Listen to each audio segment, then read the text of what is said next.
Hi, I'm Mark Cooper, Director of Grey Malkin Consulting, and here's our 7-day Criminal Justice Roundup.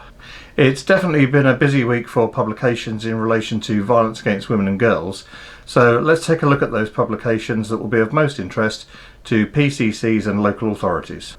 On Thursday the 12th of September, the CPS published their annual Violence Against Women and Girls report.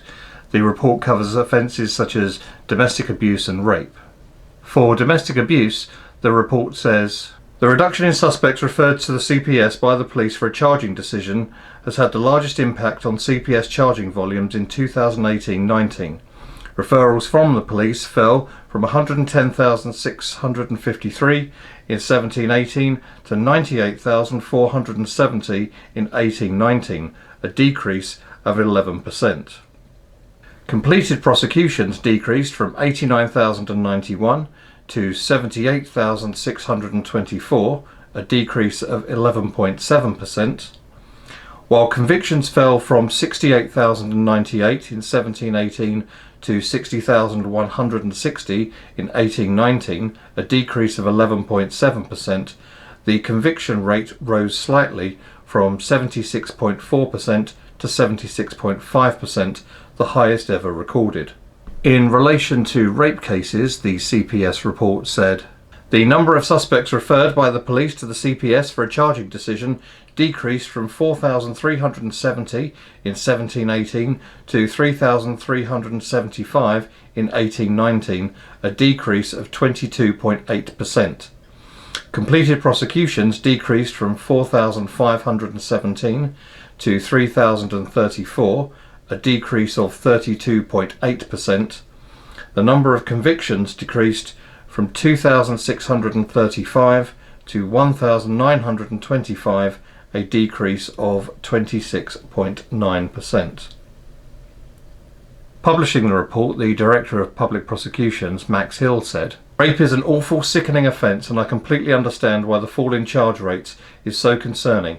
Partners across the criminal justice system are coming together to look at how these cases are handled, and the CPS is playing its part by opening up our charging decisions to further scrutiny.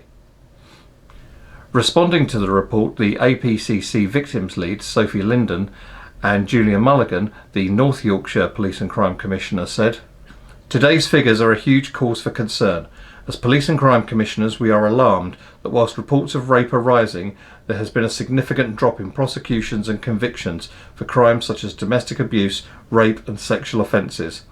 Victims of domestic abuse and serious sexual offences show immense courage in reporting this heinous crime, yet at present the criminal justice system is letting them down.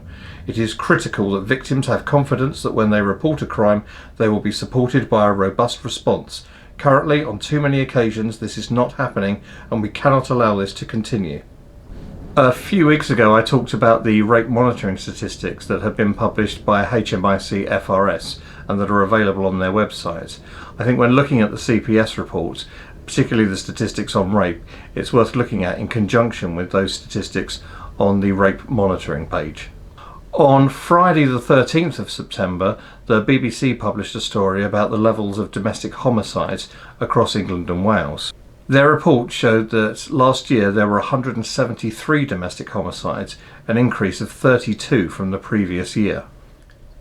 Around 3/4 of people killed by a partner, ex-partner or family member were women, and suspects were predominantly male. The statistics, based on Freedom of Information data obtained by the BBC from forces across England and Wales, showed that there were 165 domestic killings in 2014, 160 in 2015, 139 in 2016 and 141 in 2017.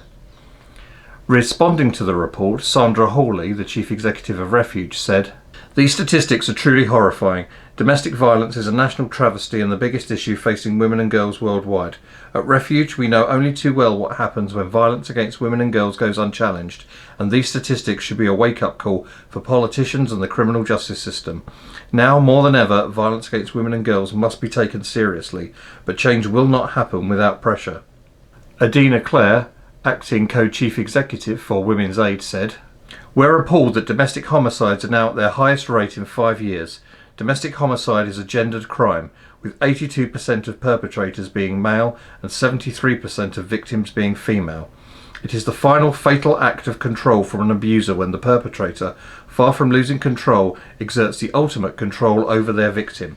We know that these are not isolated incidents or one-offs. The research shows that there are clear warning signs for domestic homicides, and that when a woman attempts to leave her abuser, it is the most dangerous time. Both of these reports this week make for very sobering reading, and I'm certain that PCC's, local authorities, as well as those in central government at the Home Office, Ministry of Justice and CPS, will want to take serious consideration of their findings.